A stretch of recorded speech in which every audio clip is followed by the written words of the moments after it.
Бүгін мен сіздермен осы біздің мынау 5-ші сыныптың түркі халқының музыкалық дәстүрі атты сабағымен бөліскелі отырмын. Оның ішінде өзбек, қырғыз халқының музыкалық дәстүрі. Енді жаңағы сабаққа шолу жасап кететін болсақ, бүгінгі сабақта түркі халықтарына жататын өзбек, қырғыз халқының музыкалық аспаптарымен танысады. Ритмдерді ұстай білуге арналған жаттығулар жасайды. Және сонымен қатар дос болайық бәріміз әнін үйренеді. Енді қысқаша жаңағы өзбек халқына шолу жасап кететін болсақ, өзбек халқы өте көне заманда музыкалық өнерін мақтаныш етеді. Әсіресе тұрмыс салт музыкасы, дәстүрлі аспаптық шығармашылығы, дастан мен маком өнері, халық әндері және би өнері кең танымал. Олардың ойын сауықтары әнсіз, бисіз өтпейді. Өзбек халқының музыкалық аспаптары гиджак, дутар, чанг, рубаб, дойра, ут, сұрна аспаптарын олар көп қолданады. Енді осы жерде сіздерге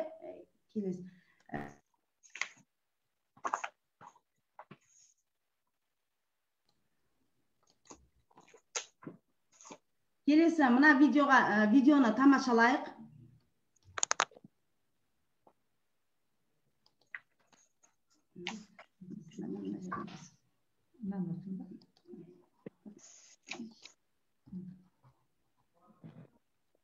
Макомның классикалық ансамблі бірнеше шекті аспаптардан құралған.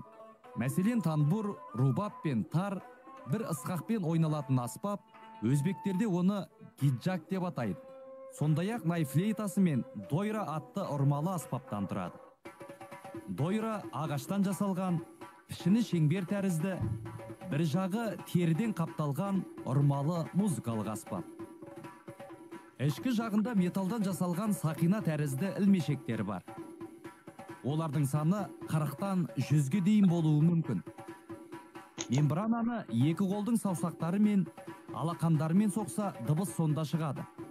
Дойраның ортасына қарай соғылса, дыбыс төмен, ал ернеушесіне қарай болса, қатты шығады. Одан бөлек оған метал ілмешектерінің үні қосылады. Макомның негізгі ритмінде дәл осы дойра жасайды. Макомның классикалық ансамблі. Енді құрметті әріптестер, мына жерде мен дойра аспабын алып келдім. Енді шама шарқымызша бұл дойра аспабы жаңағы видеода көрсеткендей мына ағаштан жасалады. Ағаштан өте салмағы ауыр, шеттеріне темірден мынандай теміршелер салынады. Ойнаған кезде, ұрған кезде беті терімен қапталады. Бұл жерде қазақ халқының аспабы дабыл, даңғыра, дауылпаз аспаптарына өте жақын келеді. Ұрған кезде қатты дыбыстар шығады. Енді бұның ойнау тәсілінде ерекшелігі, егер ортасынан ұрған кезде дауыс қаттырақ шығады, ал шетіне келген кезде дауыс кішірек аздап шығады екен. Міне қолды созып, қолды тартып, бұл ойнайтыны сол себептен екен. Балаларға бұл онлайн жаңағы сабақта мүмкіндігінше болса осындай аспаптарды экраннан көрсеткен оларға қызықтырақ болады. Көп балалар жаңағы видеоны бастан аяқ көріп отырмауы да мүмкін. Сондықтан мүмкін болса осындай аспаптарды осылай көрсеткен анығырақ есте қалатындай деп ойлаймын. Келесі.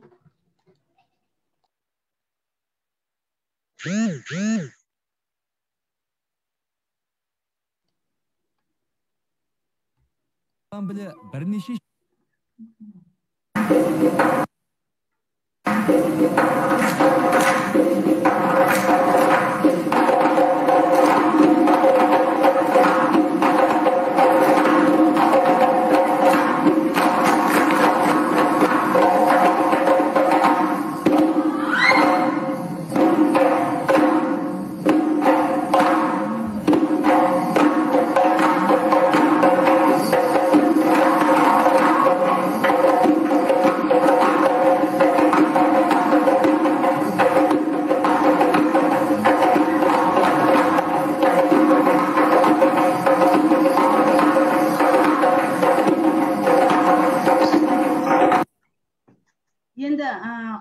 әріптестер, мына жерде көрдіңіздер, биді арнайы қойдым. Бұл жерде дойра аспабында жаңағы тек қана дойра аспабын ғана қолданып, сонымен ғана билейді. Негізі өзбек халқы жаңағы біздің қазақ халқында әрбір үйде домбыра ілулі тұратын болса, ең керекті өзбек халқына аспаптардың бірі ол дойра аспабы. Дойра аспабы бар жерде олар әнді де айтады, биді де билейді. Міне ең керекті жаңағы күнделікті қолданатын аспабы осы дойра аспабы. Келесі бүгінгі мен сізбен жаңағы көрсеткелі тұрған аспабының бірі бұл дутар деп аталады. Біздің енді қай аспапқа негізі қанша адам отыр примерно? Келеді. Әріптестер қосылайық. Бұны біздің қай аспапқа келеді? Микрофон. Домбыраға. Домбыра аспабына келеді. Бұның домбыра аспабына Домбыра. Жамбылдың домбырасы бұл. Қарағанда төменде мынау жоғарыда Топақша келген. Біз қазақ аспабымен міндетті түрде бұны салыстыра отырып, біз жаңағы ерекшелігін білуіміз керек. Дойра аспабы бұл ағаштан ойып жазылады, екі ішекті болады. Біздің домбырада екі ішекті болса, пернелері болады, және бұның пернелері біздің пернеге қарағанда көбірек, мойны біздің домбыраның мойнына қарағанда жаңағы ұзындау болады. Міне дыбысын естіп көріңіздер. Біздің домбырадан ерекшелігі бар ма екен? Домбыраның даусынан. Бар ерекшелігі. Міне тиегі, біздің тура домбыра сияқты жаңағы түймесі, бет қақпағы, шанағы, мойны, басы, құлағы және екі ішегі бар екен. Келесі тағы да өзбек халқының бір аспабы, ол тар деп аталады. Міне. Аталады. Тар аспабы, мына жерде өздеріңіз көргендей бет ағаштан жасалады, бет қақпағы теріден қапталады, және ішектері жіңішке сым ішектен жасалады екен. Мына жерде кішкене не? Содан кейін мойны қысқа, біздің қай ұлттық, қазақтың қай ұлттық аспабына келеді? Шертерге келетін сияқты. Шертерге келеді, дұрыс айтасыздар. Бірақ бұның құлағы жаңағы 4-еу, 5-еу құлағы болады екен. Әртүрлі неде болады екен. Міне шанағы біздің домбыраға қарағанда өте үлкен. Екесе деп айтса да болады, мынау жаңағы тар деген аспап екен. Міне.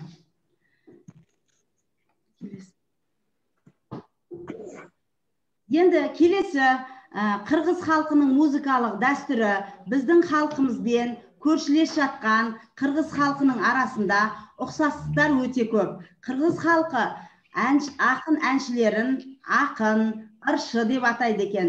Жырларды орындайтын өнер иелерін қырғыздар манашы деп атаған. Қырғыз халқының музыкалық аспаптары қылқияқ, қомыз, жетіген, темір оғыз, қомыз, сыбызғы, дол, чопачор. Ең ұлттық бұлардың біздің кәдімгі қазақтың аспаптары сияқты әр елдің өзінің ұлттық аспаптары болады.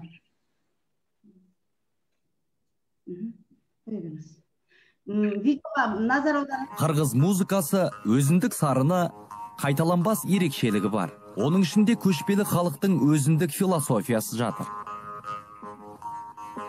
Темір қомыз варганның қырғызша бір түрі.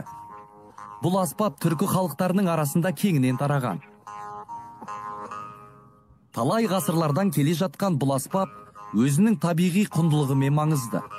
Қомызды жасауда темірді доға тәрізді иеді.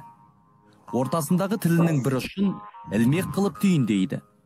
Өзі кішкентай ғана, небәрі 5-7 сантиметр.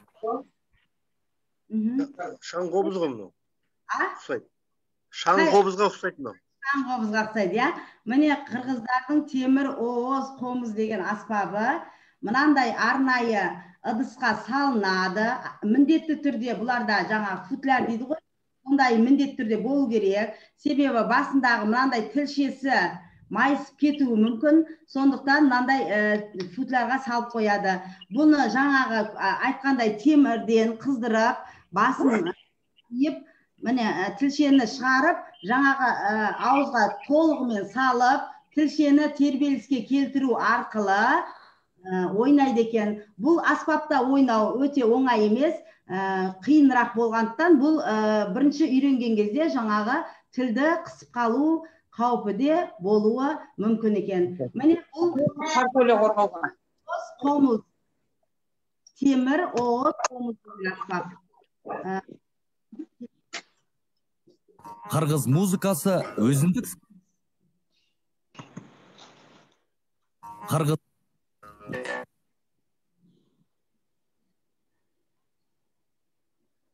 музыкатанушы ғалымдары қылқобыз бен қылқияқ қазіргі шекті аспаптардың бастауы болған деген байламға келген. Қылқияқ екі шекті аспап. Аңыз бойынша оны Жоламан есімді жауынгер ойлап тапқан.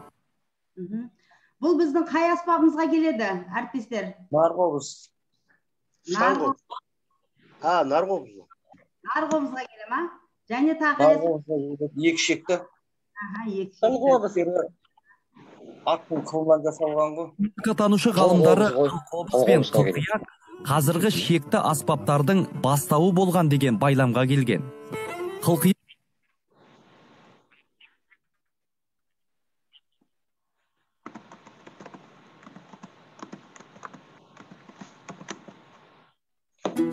Қомыз бүгінде кең таралған көне аспаптардың бірі. Бірақ оны тарту екінің бірінің қолынан келмейді. Себебі аспаптың пернелері жоқ. Сондықтан ноталарға дәл түсу үшін есту қабілеті жақсы болуы керек. Оған қоса қомызды тек классикалық бағытта, яғни саусақпен ғана ойнайды. Күйлердің дені шапшаң. Қомызшы тыңдармандарын өз шеберлігімен таң қалдырып, нағыз шоу көрсетеді.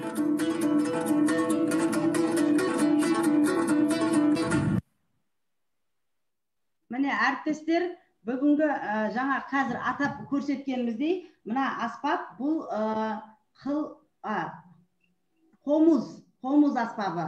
Қомыз аспабы қырғыздың ең жаңағы керекті, біздің домбыра аспабы сияқты әрбір үйде тұратын аспаптың бірі. Бұл біздің домбырадан ерекшелігі, бұда үш шекті болады, үш шекті, және шанағы өзі жаңағы пішіні алмұрт тәріздес, шанағы біздің домбыраға қарағанда жіңішкелеу болады екен. Мына жерде жіңішкелігін көріп тұрсыздар шанағының, міне. Енді бұның ұзындығы 80-85 сантиметр болады екен. Бұның біздің домбырадан айырмашылығы, бұда пернелері болмайды екен. Бұл қомызда пернелер болмайды. Енді ондай болса дыбысын естіп көріңіздер.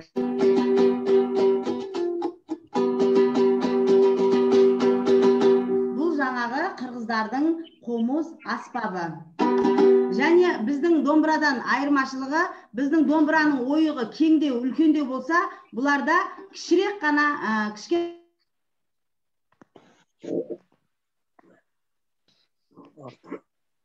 Қайша айтқанда домбыраның даусымен бірдей шығады екен. Бұл жаңағы менің қырғыздардың қомыз аспабы. Келесі тағы бір аспабы чор деп аталады. Чор аспабы мынау саз балшықтан или үрлемелі ой. Оны 85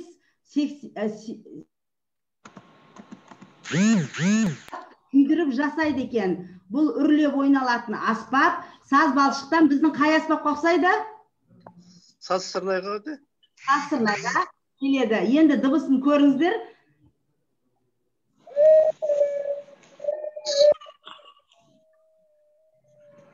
Осындай саз балшықтан күйдіріліп жасалатын аспаптың бірі осы чор аспабы.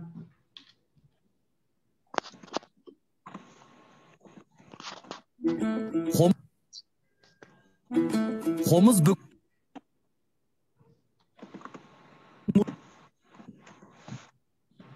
Қырғыз. Енді әріптестер екі топқа бөлінейік. Қазір біздің жаңа технологиямыз бойынша екі топқа, қазір мен сіздерге топты екі топқа бөлінейік.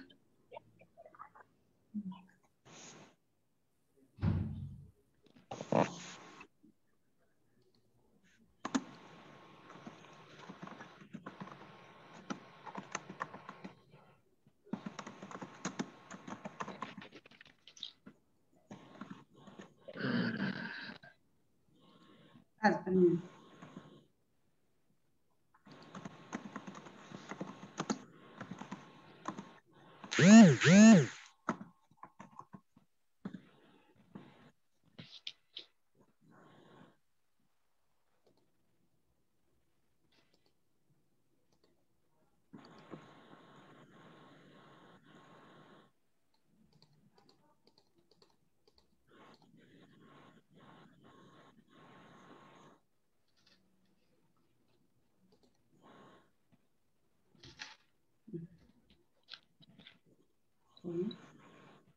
Міне әріптестер екі топқа жылдан бөліндіңіздер ма?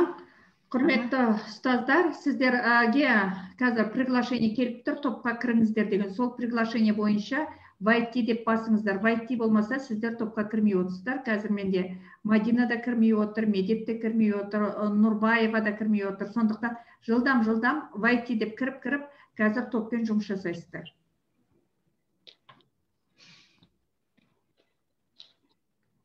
Қазір бірінші топқа қазір сол топқа жұмыс береміз.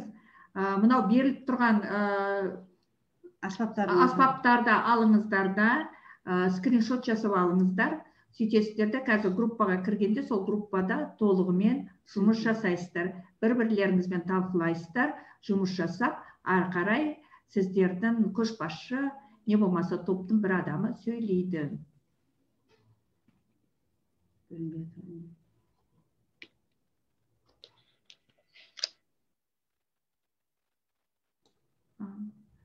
жерде кірмей отқан бірнеше мұғалімдер бар, сондықтан кіреміз жылдамырақ. Дұрыс, кіріп жатыр. Қалғандарымызда тағы да кірмесеңіздер қайтадан приглашение берейік, кіріп алыңыздар.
Енді әріптестер, сіздер мына топқа бөлуді көрдіңіздер ғой, қалай онлайнда топқа бөлуге болатынын.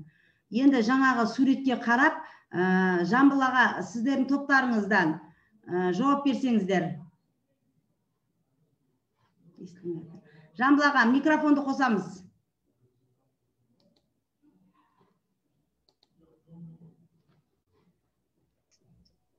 Қостым, аха. Енді жауап берейік. Өзбек халқының несін айтып отырмын. Аспаптар гиджак, дутар, рубап, аны көрсеткенің өзің. Сосын сурнай. Енді осының ішінде бір аспапқа түсініктеме беріп өтіңіз. Енді бағана айттың ғой, гиджак, домбыраға ұқсас. Дутар. Дұрыс па? Жазира? Дутар. Иә, домбыраға. Олар бізде қазақта домбыра 2 шекті болса, оларда 3 шекті болады. Дұрыс па?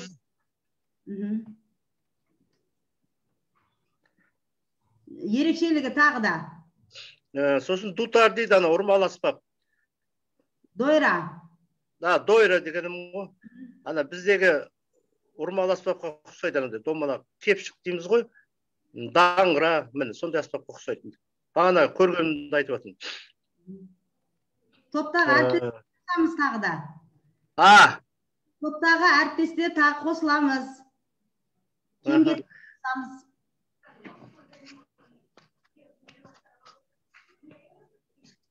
Келесі аспапқа, аспаптардың атауын атай беріңіздер.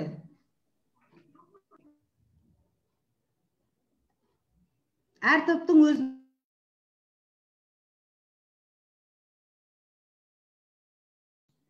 Аспаптың атауымен түсініктеме беріңіздер.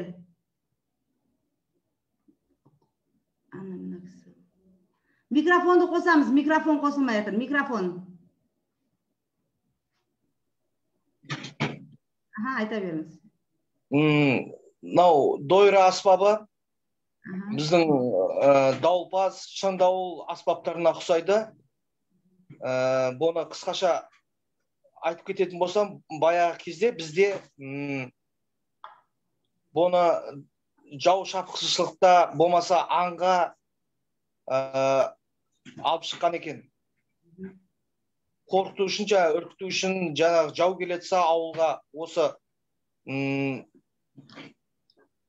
дауылпаз арқылы елдің қауіп төнгенін білген екен.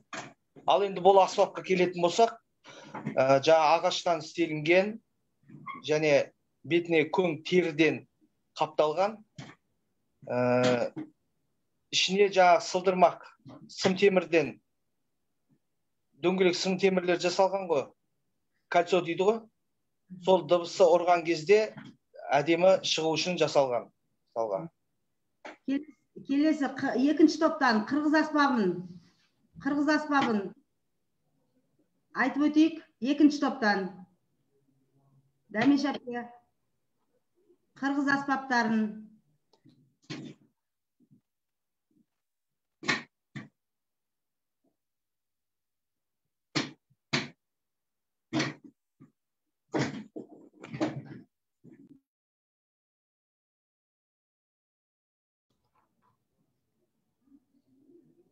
Екінші топтан қырғыз аспабын қорғаймыз. Қандай қырғыз аспабы көрініп тұр мына жерде?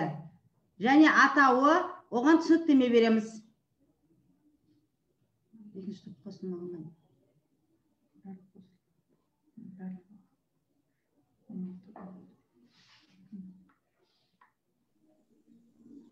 Естіп тұрмын ба? Қомыз аспабы ғой, қомыз. Қомыз дейді ғой қырғыздар. Қомыз аспабы. Атауы қомыз. Түсініктеме беріңіз.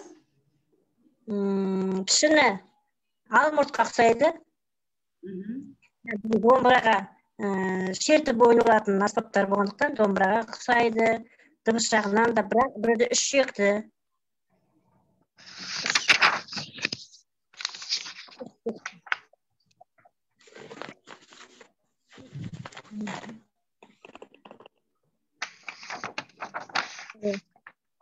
Мен монашылардың жылауында осы қомызбен ойнап қойып, арасында күйлер. Біздің домбыра аспабынан айырмашылығы неде? Шектерінде.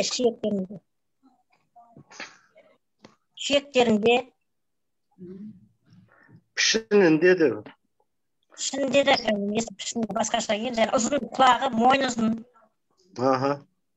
Мойны ұзын. Және шанағы да кеңдеу. Шанағы кішірек. Домбыраның шанағындай сияқты. Және пернелері жоқ қомыздың. Пернесі жоқ па? Пернелері жоқ.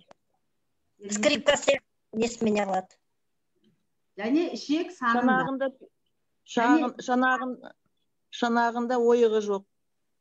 Ойығы жоқ, тесік жоқ па не? Ойығы тесік. Біздің домбыраның ойығы сияқты кеңдеу емес, кішкентай ғана дыбыс шығатын ғана кішкентай дыбыс ойығы бар. Біздің домбыраның ойығы көрініп үлкендеу болып тұрса, бұда кішкентай ғана шығады. Және шек санында екен. Бізде екі домбыра, екі шекті болса, бұда қанша шекті? 3 шекті. 3 шекті. Ұстап көрмеппіз бірақ. Жарайсыздар, екі топта өзінің жұмысын дұрыс атқарды. Келесі.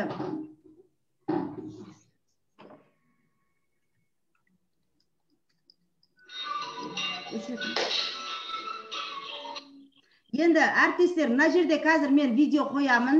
Үйде отырған кезде мынау жаңағы сергіту сәті ретінде ритмді ұстау үшін мына видеоны бірге қосылып шапалақтап көрсетеміз.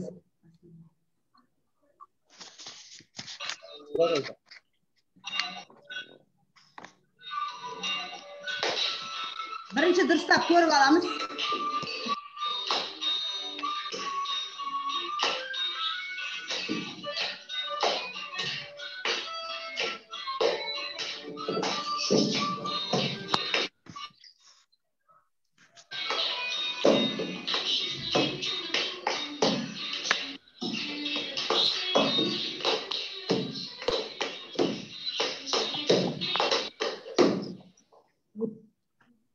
Есте қалды ма кішкене? Енді бірге қосылып барлықтарыңыз алдарыңызда стол бар. Сол столға жаңағы ұратын жерінде ұрып, шапалақтайтын жерінде шапалақтап бірге орындаймыз. Музыканы таза жіберіңіздер.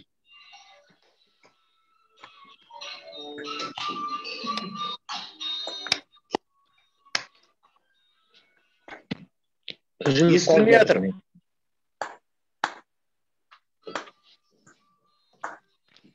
Режим қолады қайта.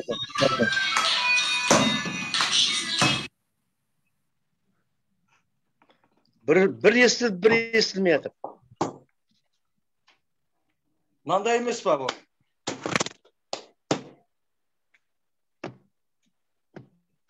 Бірінші көрасың ғой, бірінші дойлыға. Дұрыс қой. Шықпай жатыр бізге, қатып қалып жатыр. Музыка жоқ. Жазира, музыка. Жетпей жатыр.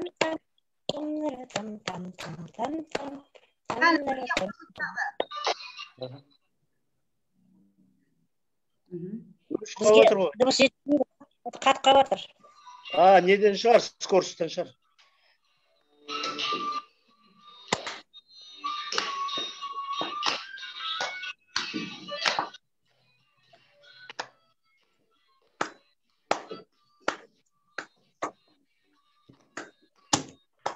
Ладушки болып кетті ол. Кесілді бар ғой. Шындық жобасын. Міне сергіп қалдық па, әріптестер? Болады. Ондай болса, келесі осы жаңағы барлық ұлттардың бірге достығы біздің елімізде өте жақсы жаңағы дәрежеде, өте жоғары дәрежеде. Біз барлық мектептерде, көбіне мектептерде барлық ұлттармен бірге қосылып осы бір шаңырақтың астында жұмыс істеп жатқан жайымыз бар, иә. Енді ондай болса, біз қазір сіздермен болайық бәріміз деген әнді үйренбес бұрын мынау жаңағы 7 нотамен дауыс жаттығу жасаймыз. Қосылып.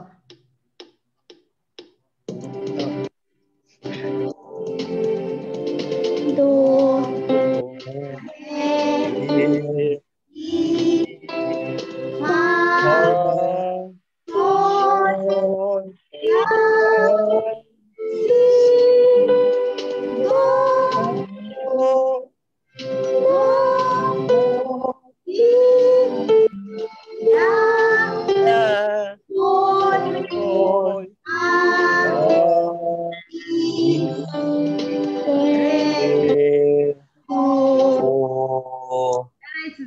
Жарайсыздар, өте тамаша.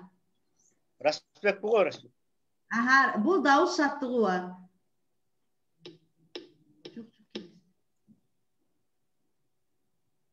Келесі. Енді бүгін біз сіздермен дос болайық бәріміз ән. Осы дос болайық бәріміз әннің авторы Ибрагим Нүсіпбаев. Бөктерінде қазіргі еңбекші қазақ ауданы Көктөбе ауылында 1922 жылы өмірге келген. Ол бала кезінен халық әндері мен күйлерінің саздарына бөленіп өскен. Композитордың өмірі содан бастап балалар арасында өткен. Біз көбіне өзіміздің практикамызда осы Ибрагим Нүсіпбаевтың әндерін көп балаларға үйретеміз, себебі өте жеңіл, сөздері жеңіл, әуендері де жаңағы балалардың есінде қалатындай болғандықтан бізден бүгін сіздермен дос болайық бәріміз деген әнін үйренеміз. Оның одан басқа да мұғалім ол біздің, туған жер, ойыншықтар, менің өлкем деген әндері көп. Көбіне біз осы Ибрагим Нүсіпбаевтың әндерін өтеміз. Келесі, мынау экранда көрінгендей, сіздерде дос болайық бәріміз деген ән түр. Жаңа айтып өткендей, әнін жазған Ибрагим Нүсіпбаев, сөзін жазған Талғаров. Енді бірінші шумағы әрқашан дос біргеміз, ажырамас іргеміз, ілгері жүріңдер, достық жырын біліңдер, туғып ұстап бірлікті, еңбекті сүйіңдер. Қайырмасы дос болайық бәріміз, жарасып тұр әніміз, тыныштықты сақтаймыз, атсын күліп таңымыз. Екінші шумағы қайраттанып қарышта, озып шыққан жарыста, батыл бас жас ұлан, самға биік алысқа, жұлдыздарға ғарышқа. Жаңағы балаларға берген кезде не туралы, әнде не туралы сөзі, не туралы екенін баладан міндетті түрде бірінші сұраймыз. Балалар өздерінің жаңағы ойларын айтады, екі шумақтан және бір қайырмадан тұрады. Енді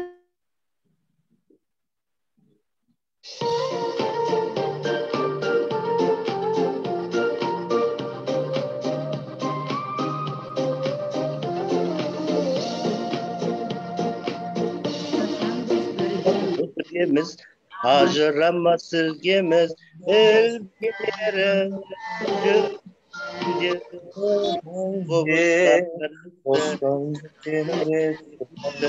еңбекті сүйіңдер, осылайық бәріміз, жарасып тұр сәніміз,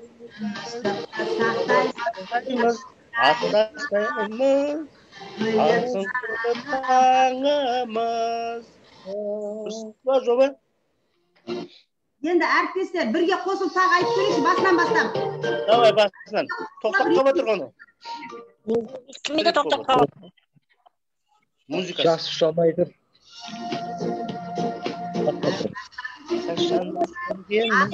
Ажырамас ілгеміз, ілгерді жүріңдер. Жырын біліңдер, ұстап бірлікті, еңбекті сүйіңдер,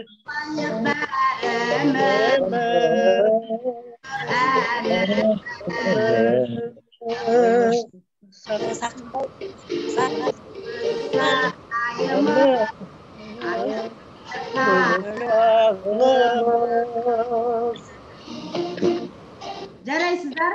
Міне осы әннің жаңағы балаларға үй тапсырмасы ретінде осы әнді беріп, осы әннің сөзін осындай қылып жіберемін. Келесі, енді рефлексия. Әріптестер, нені білдік, нені білеміз, нені білгіміз келеді. Жылдам ортаға саламыз.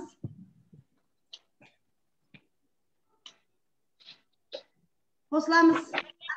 Ән жақсы орындалды. Өте тамаша. Не білдіңіздер? Әннің композитор жайлы білдік. Және қырғыз бен өзбек халықтарының аспаптары жайлы білдік. Және не білгілеріңіз келеді? Айырмашылықтарын білдік, әр ұлттың аспабын. Тағы білгілеріңіз келеді? Білетін нәрсе, білгіміз келетін нәрсе көп қой.